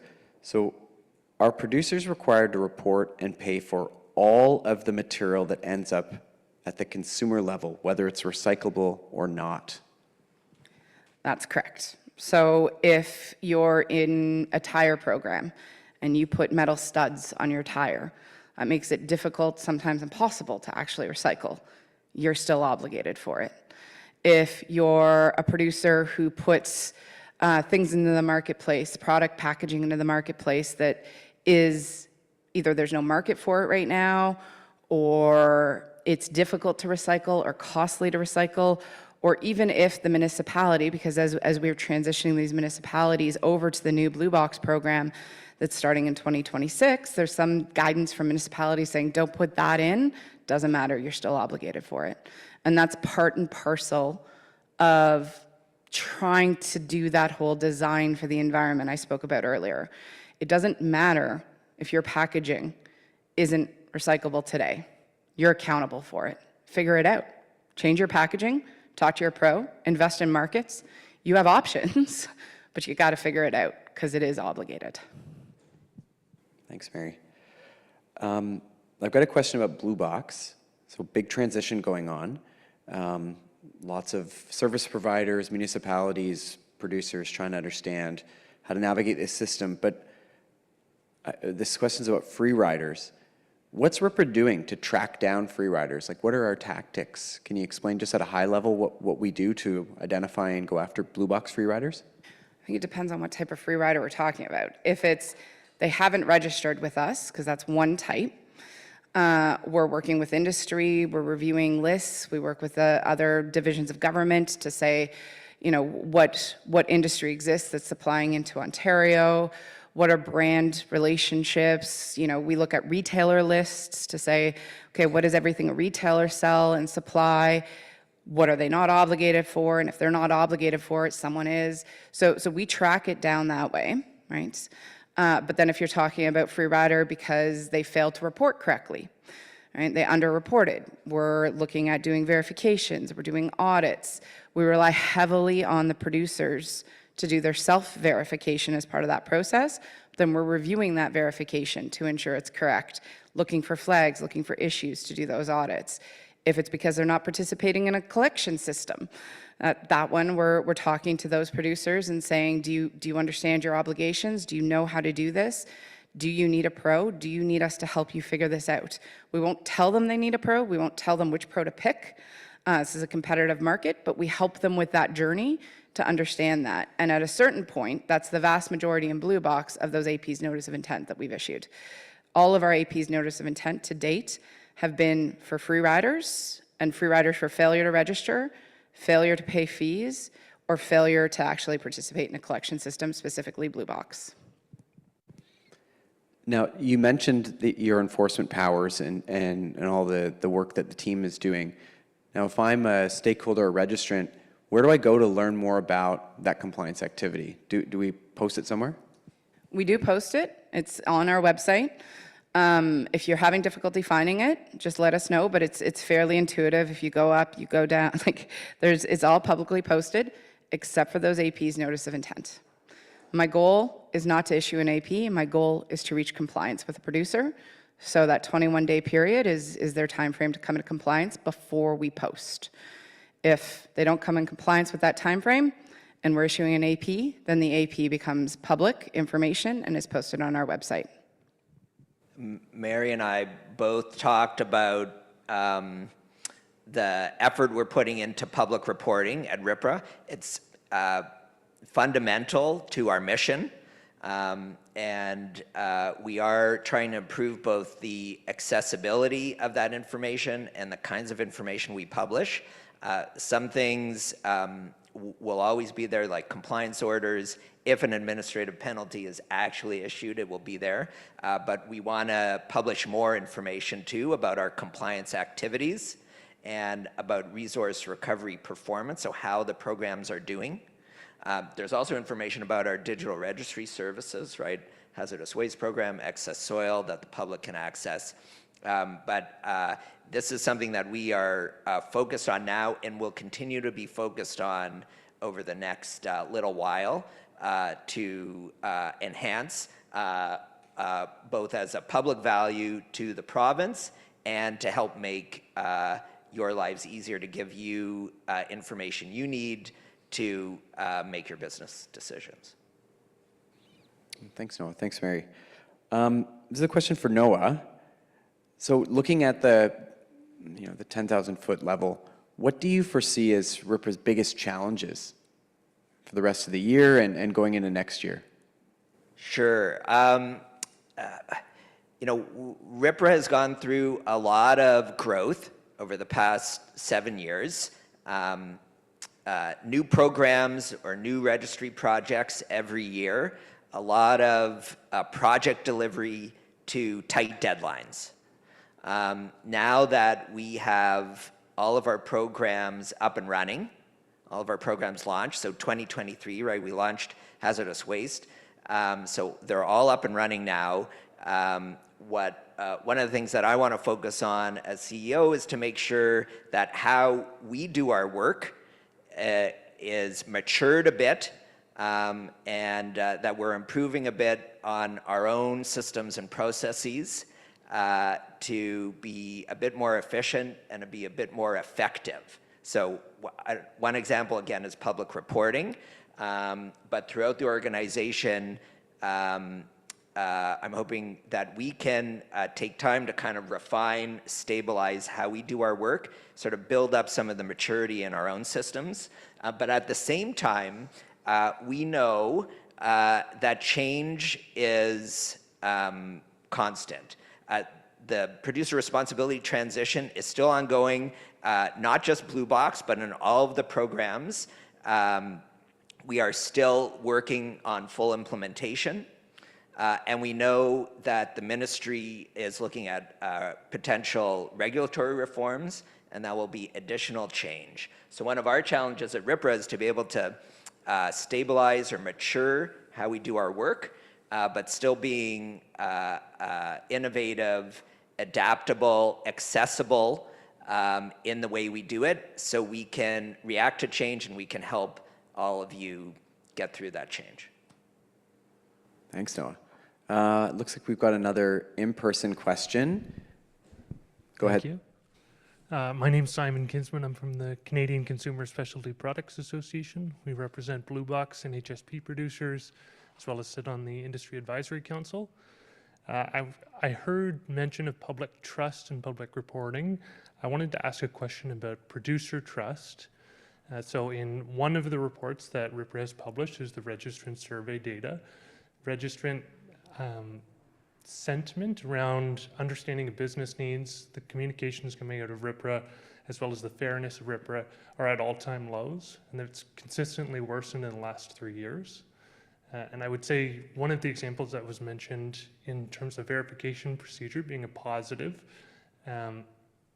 as a red tape reduction, it was a reduction in the number of producers obligated, but also a reduction from 12 months to comply down to 2 months to comply, and is to me emblematic of a misunderstanding of registrant perspectives. So could you speak to what RPRA is doing to reverse this kind of worrying trend and build trust among the registrant population? Yeah, so it's conversations and collaboration like this. It's working with the producers to understand their business. It's going to events to speak to them. It's about gaining that visibility so that they understand better what we do. At the end of the day, we do enforce these regulations. We're not going to be the most popular people in the room all of the time. It is just the reality of what we do at RPRA, but it doesn't mean that we don't need to be respected and trusted in that process. And that's why we have all these conversations. That's why we have 90,000 interactions. That's why we're building that trust with you by collaborating with you. We can't always reduce the burden to zero. We still need to achieve the ministry's policy objectives, and we need to do it in the way that is the best path forward, while talking and hearing from all of you. We want to continue to do what we've been doing. We also want to improve how we're communicating and connecting with all of you. So Mary has talked about, the effort she and her team is putting into improving how we connect and communicate and collaborate, and that will be an important emphasis for RPRA going forward as we continue to transition all of our programs and implement sort of the full suite of requirements, verification and auditing systems to get everything running smoothly. Yeah, and Simon mentions the registrant survey, which we do check in with our registrants every year to understand where those gaps are, gather that feedback and take them seriously and help us focus on where we need to put resource where we need to improve. So we're going to continue to do that every year, and we're going to hopefully improve on our results as we learn more about where our registrants' needs are. Any other questions from the audience? Gord, go ahead. Morning, everyone. Gordon Day with Rise Solutions. I can confirm to the group, the audience, both here and then online, that RPRA does do enforcement. We have, since the beginning of time, been sending them names of companies, often from our producers who are always looking at what their competitors doing. And the public registry really is the only thing that a producer sees. So we've been sort of sending stuff onto RPRA. And we don't hear stuff. And every once in a while, we kind of hear back. So I would encourage the RPRA team, and Mary, we've talked about this, if there is a way that you can find a way of providing feedback to either pros or producers, because there's lots of companies out there, but again, we know you can't give us the details, right? We fully recognize you can't tell us specifically about a company. But I would encourage, if there's a way that we can create this dialogue where if companies are coming forward, or if a pro or producers come forward with names of companies, because they don't see it in the registry, that's the only thing that people can see. So I've got a list of about 200. We won't dump it on you. We'll try our best efforts, but our best efforts try to tell somebody to say you may have a legal obligation in the province of Ontario is a bit of a challenge. So, but I do encourage, if there's ways that we can work, and I don't know if pros are the best places. Again, there's some pros in the audience here. They may be one conduit on behalf of a group of producers. It may be rather than lots of cuts, but I would encourage a way of trying to find that dialogue, because we've got lots of companies that we want to provide to you, but we know you've got limitations on what you can and can't do. and especially in terms of communicating. But we do know that there are some examples. We see it in the registry when a company comes forward, but we also know that RPRA is doing that work. It's just that it is behind the scenes for obvious legal reasons. But as a pro, that would be a way that we would love to work with RPRA a little bit more, because we've got a big list of companies, and often it's our customers that are giving us those names. And just to sort of respond to what Gord's saying there, it's very difficult for RPRA to publicly say, we spoke to these guys and they're not required to comply. It's confidential. So that's the challenge, is that when you put forward some of these names and you don't see them appear on the registrant list, but you believe them to be a producer, but RPRA, using our inspection powers, can actually figure out that they're not, you never see that. It just looks like we're never taking action on it. It's certainly something that we're talking about internally, about how can we improve that public reporting component to keep building that trust and collaborate, while maintaining and respecting the confidentiality that we are a regulator enforcing a law with an individual business. So it's a bit of a balance. It's the kind of challenge, right, where our incentives are aligned here. So it's exactly the kind of thing where we want to be talking to you and we want you to be talking to us.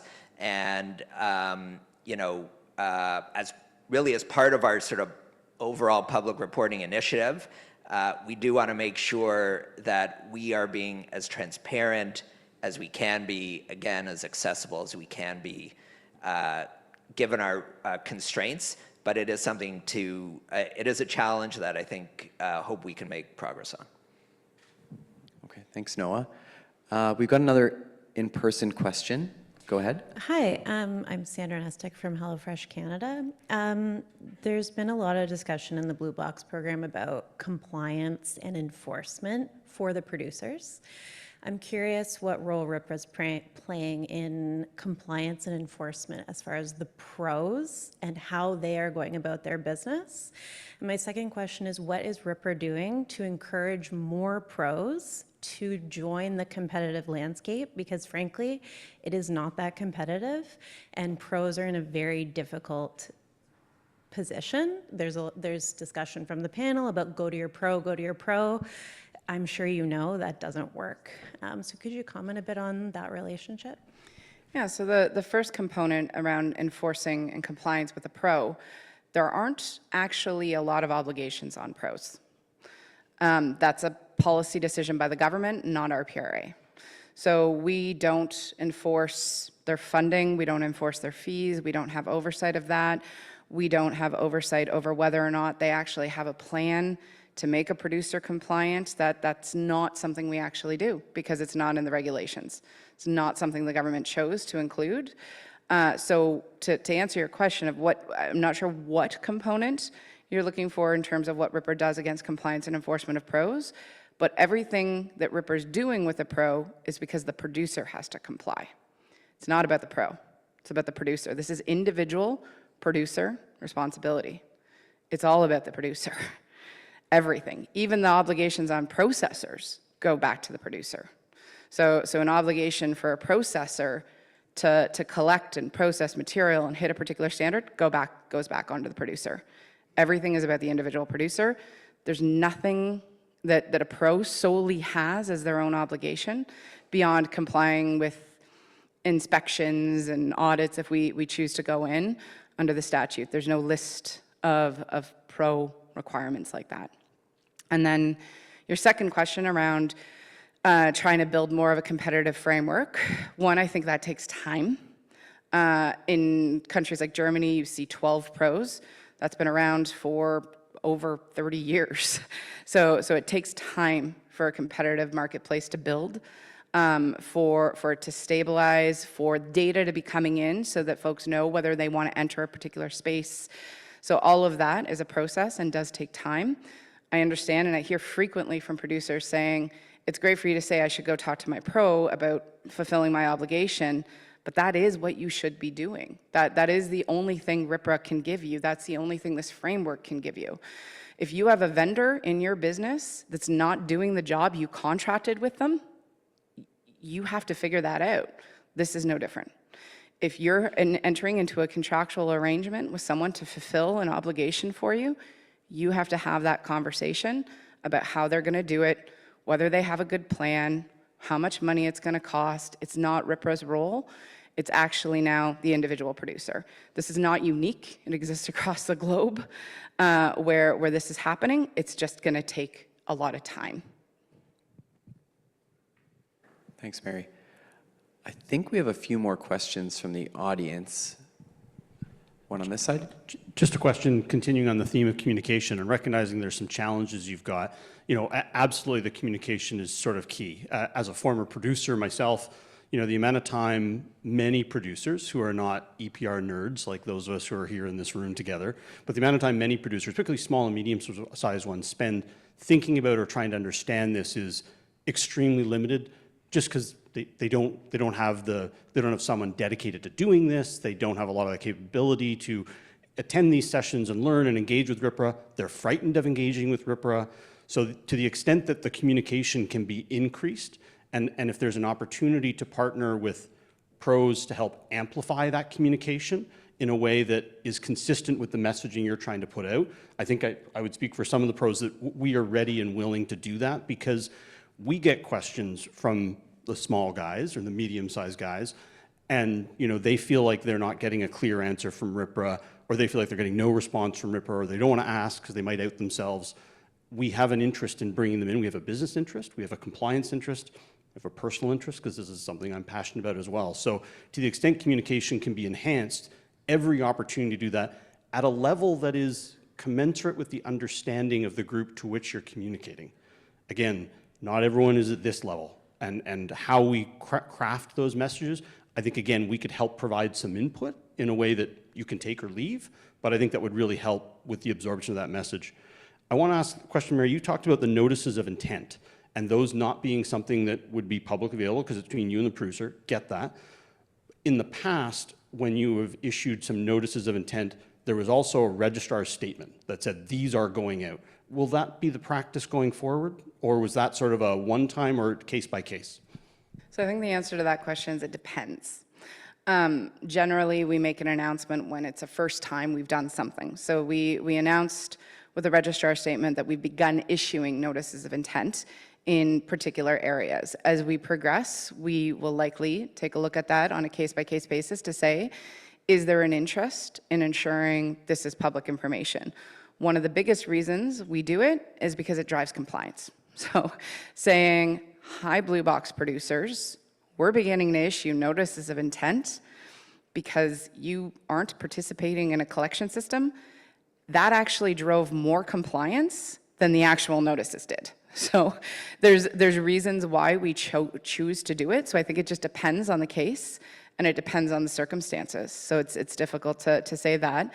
On your note on collaboration, we're not getting into the weeds of everything RPRA is doing in the next year here, but there is a group starting at RPRA that's going to be strategically looking at how we collaborate more with pros, how we have pro meetings, all pro meetings, and all pro meetings.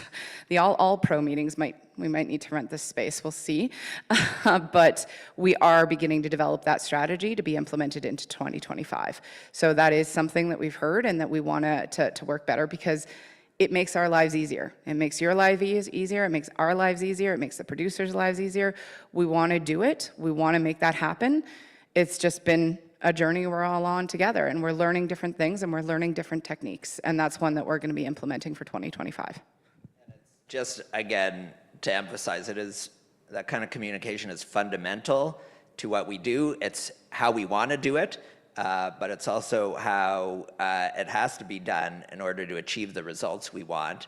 If it's not, if it's not working for you or it's not working for your clients, we want to know, because it is something we're putting time and effort into and more resources into, and we want to make it work. Okay, thanks for the question, Andrew. I've got a question about everyone's on this panel's favorite file, fees. And Noah, this is a question for you. So registry fees have significantly increased in the Blue Box program since inception. And I think it's just generally EPR fees. can you please discuss the evolution of RPRA's fees and what your plan is to stabilize them going into the future? So RPRA's fees, RPRA's budget has been increasing over the past few years for two reasons. So one I talked about in my presentation, right? New programs mean new expenses and additional revenue. But we've also been investing more in service delivery for existing programs to give all of our registrants, our regulated community, what they need on the communications side, on the registry service side, and on the compliance side. So those investments have increased over time as we transition and as we learn more about what it takes to make these programs work. One of our goals related to fees at RPRA is to put more predictability, stability around our overall budget growth. So in our business plan and in our forecasts, we do see, or we're at least predicting, budget growth to level off. Of course, that's always contingent on government decisions related to what they want our mandate to be. And so changes there, changes in the policy will mean changes at RPRA. There is always uncertainty about the future. But another aspect related to fees that we want to work on, in addition to managing our overall budget, is predictability in how we set fees over time. And so we're in a process now where we are setting fees each year. Again, part of the reason we need to do that is because we've been growing. Programs have been launching, and service has been expanding. And I should point out that for efficiency reasons, we run a shared services model. So the resources that we're putting into all these programs are shared by the programs. So as programs come online, we need to set fees every year to make sure each program is paying their fair share. But we are looking at ways we can manage that to insert a bit more predictability. So setting fees out into the future, maybe over a longer period of time. I don't think we'll be there in 2025, but that is something that we're focused on. Again, it will make our lives easier, make your guys' lives easier when we can get to a place where we can get a bit more predictability and stability with fees. If I could add to that, no, I think it's also important for us to talk about the budget process. We do have industry advisory councils. We do bring our budget to them. We try to go through almost line by line items so we get feedback on where the costs are being derived. And then we do consultations around fees as well. It's been very difficult to forecast for the reasons you suggested. We've gotten new mandates. But what we've done very well in each of the years that we've been in existence is that we've come under budget. So when we set a budget, we meet our budget or we come under our budget, but forecasting has been a challenge just due to new mandates.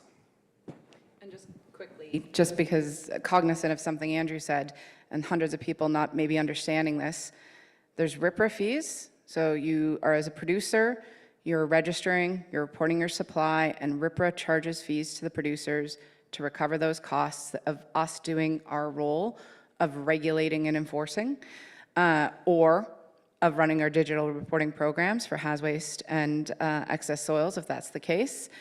And then there's the fees under EPR you pay to comply. That's not what we're talking about. We have no involvement in the fees that you get charged or the costs you're charged by service providers or pros to actually comply. This is just the fees around RPRA. Thanks, Mary. Good clarification. I think we've got another in-person question here. Go ahead. On that note, so my name's Jessie Rajan. I report for Rogers on the producer side. Sorry, I'm just going to come into view.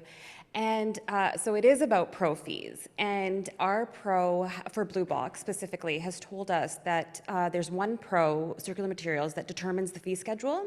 And so they're not able to give us a quote until the end of the year or closer to the end of the year. But by January 1st of next year, we have to have a pro registered. And because it is competitive in Ontario, we're required to get multiple quotes. And with it coming out so late in the year, it becomes really challenging to get everything in on time and ready to go January 1st. So first, could you probably explain that dynamic, why Circular Materials is able to set that fee schedule, if RPRA is able to speak on that, and if you have any influence to get that fee schedule out earlier, understanding the challenges in forecasting, just so that we can get our ducks in a row in time. So the first component to that is if you are a Blue Box producer with obligations, today, you need to be participating in the Common Collection System. So it's an obligation that began July 1st, 2023. So just a really important component there. If you don't have a pro today, there's a problem. Like you needed that system set up July 1st, 2023. Now, I understand that pros all have different ways that they're operating, especially in Blue Box. Blue Box is different than how every other competitive pro marketplace has rolled out. But there's nothing that RPRA has in between pros and their producers around fee schedule, costs, how they're determined, how the pros negotiate, how they figured out how to run a common collection system. That is all with the pros. So there's no way for RPRA to influence fees. There's no way for us to influence the communication of fees. All of those things are between the producer and the pros. Thanks, Mary. I think we've got another in-person question at the back. Go ahead. Hey, so I'm Jesse. I'm from HDCPA Professional Corporation. Our role is really helping out producers with their supply data verifications. So one great resource that RPRA has is like the compliance bulletins and their procedures, which has been a great resource as we help producers navigate like the supply data verifications. And one thing I wanted to know if you considered is having like a consultation after we've gone through one set of audits, just because a lot of questions come up and a lot of gray area exists where, you know, there could be some clarity added if we had a consultation procedure after we've submitted the verifications. We can have like a lessons learned consultation where then RPRA can accumulate those and maybe release another compliance bulletin, just so, you know, we can understand the best practices, and then producers can, you know, see what everybody else is doing and then make those changes for the next round. And this would be important for, you know, like the performance audits that are coming out, as well as Blue Box, which would just be a whole other beast, right? So just wanted to get your thoughts on that. An absolutely great idea, and something that we would want to do. Right now, though, we're still in the stages of just developing the initial ones.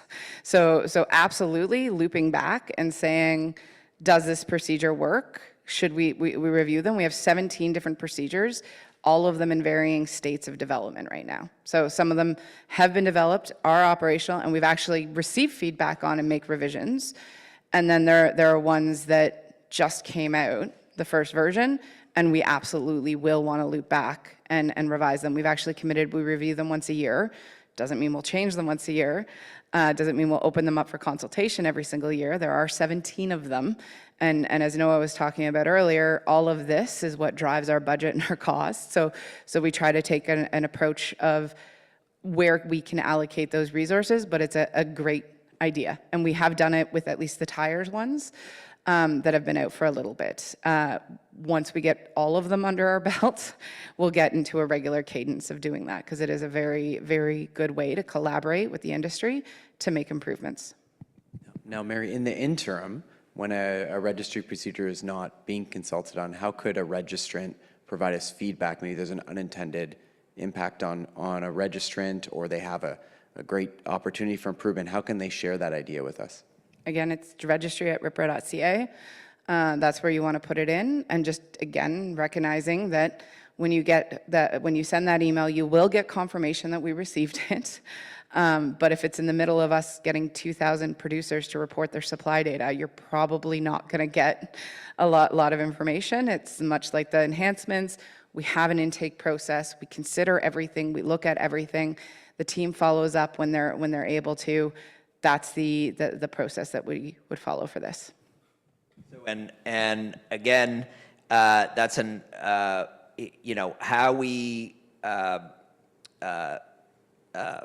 put effort into procedures and improve how they work for you and for us is a key focus for Mary's team, for all of us at RPRA, and it's part of the reason why I talked, and I think Mary talked too, about some of the organizational changes in Mary's team. And so part of that is to make sure we have folks who are dedicated to working on thinking about communicating and consulting on our verification and audit procedures.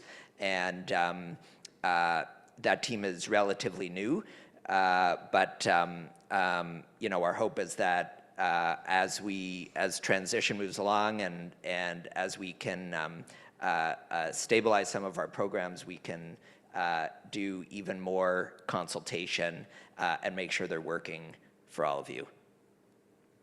Okay, thanks Noah, thanks Mary. I've got one more question from the online audience, and we're running out of time here. So if anyone else in the in-person audience here at the library has another question, please raise your hand. Otherwise, this will be the last one.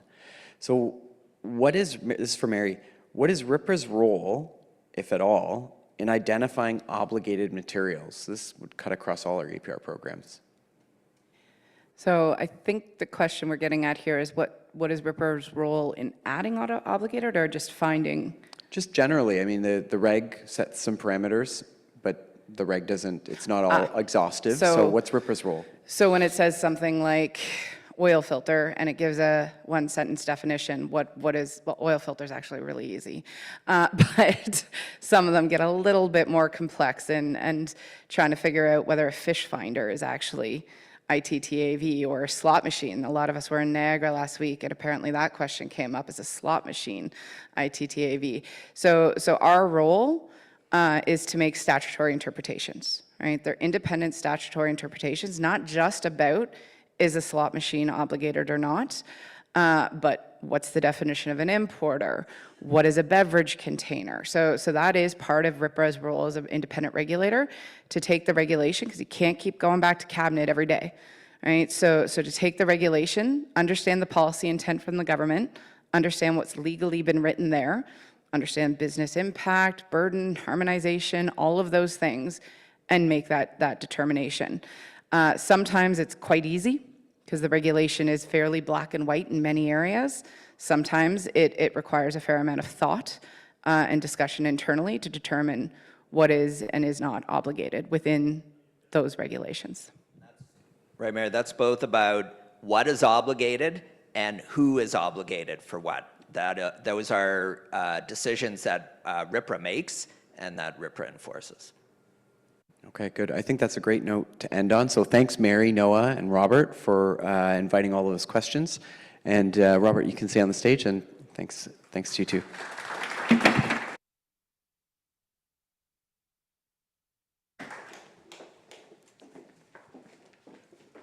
Okay, so I'd like to formally close out our APM. Big thank you to everyone involved with making this happen today. Thanks obviously to Robert, Mary, and Noah for their remarks and for entertaining all the great questions today. Thanks to the RPRA communications team. A lot of effort went into putting this event on, so thanks to their great work. Thanks to the staff at the North York Public Library and the caterers and the AV team for supporting us and getting this all online. I'd like to turn it over to Robert to provide a few remarks for our outgoing CEO, Frank. Over to you, Robert. Great. Thank you, Cam. Frank, first let me thank you for your public service. Many don't know, but prior to joining RPRA, Frank had a long and illustrious career in the public service, Ontario Public Service, and in fact, amongst his many roles, had a role of chief architect, I think, of these administrative authorities, and in fact, setting them up and overseeing them. So for good or bad, what you see in RPRA is due to Frank's long work in the public service. But many don't have an opportunity to A, do that, and B, then move to the other side and in the private sector and to actually run one. One thing to set them up, another thing to actually manage one and to run one. And I think, Frank, I think we'd all agree you did a fantastic job at that. There's so many successes. I'm not going to go through them all here. You've had probably a week of this, and I think you would agree that your time at RPRA was enjoyable, and it certainly was for us. You succeeded in so many of the legacy waste diversion programs. You know, tires was the first, municipal hazardous special waste, electronics, and now halfway through the blue box. You through your leadership, had set the path forward, and we are going to conclude on all the great work that you've done. We went from one program in 2019 to 6 producer responsibility program in 2022, and we now operate to what I review as government outsourcing, but to digital registry that have been under your leadership with a great team of executive managers and staff at RPRA. We've grown from a small but mighty team of 12 to about 80 now, which just shows you the expansion of the mandate and the ability to not only succeed, but to resource and fulfill on the mandates that government has given us. And you've done so on one of collaboration, integrity, inclusion, diversity, and of course, high performance, not only financially, but also organizationally. The strong link between RPRA and the Ministry of the Environment and Conservation, I think, manifests itself in the fact that we have a little gift for you, and it's signed by Minister Cajun. I know you wanted a badge. I spoke with Mary, and apparently you don't meet the requirements, and nor have you done the training, but we invite you to apply for any of these jobs that may come forward in the future. And we will put you through a fair process, I assure you. I just want to really just thank you on behalf of industry, staff, and board for the great years, and how appreciated we are for your leadership, and Frank, and we know we're going to stay close, and thank you for everything.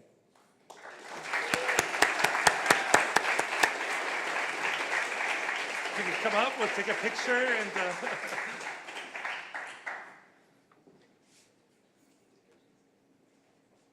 we want this predominantly hung somewhere in your living or family room. Over the fireplace. Great. Thank you, Robert. Thank you very much.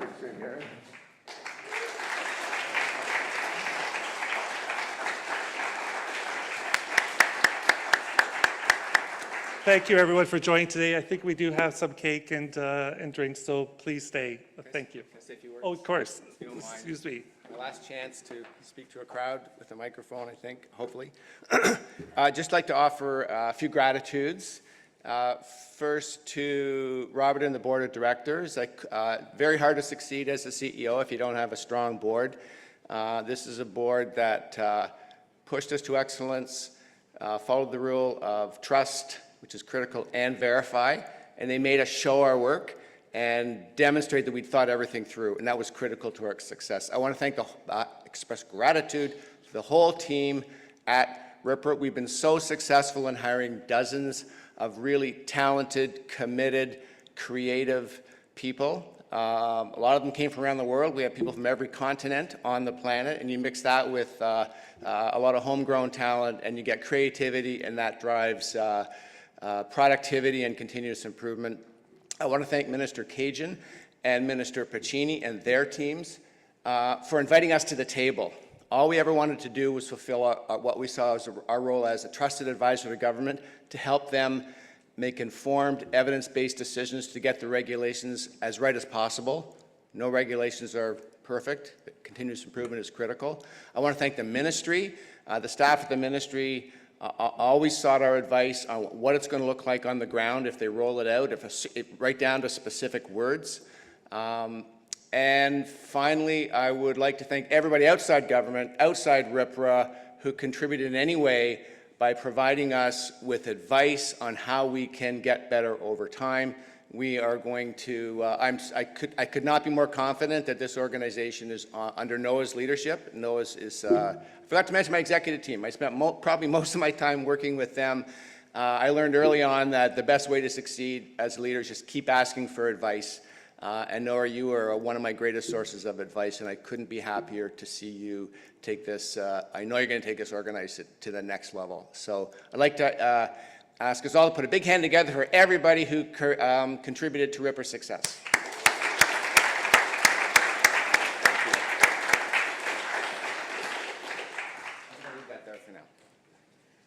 And I want to thank Cam Parrack for running a great annual public meeting. Thanks, Frank. So I'm going to wrap this up. Thanks everyone for joining today.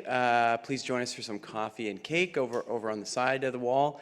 And if you have any feedback, please feel free to share it with our communications team, communications@rpra.ca, and any other feedback can come into registry@rpra.ca. And this is going to be posted next week, the recording, so you can have a review if you'd like. So thanks everyone, and have a great day.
I'll let you take care of BBA. Okay. Yep. Okay, so just for the recordings. Yep.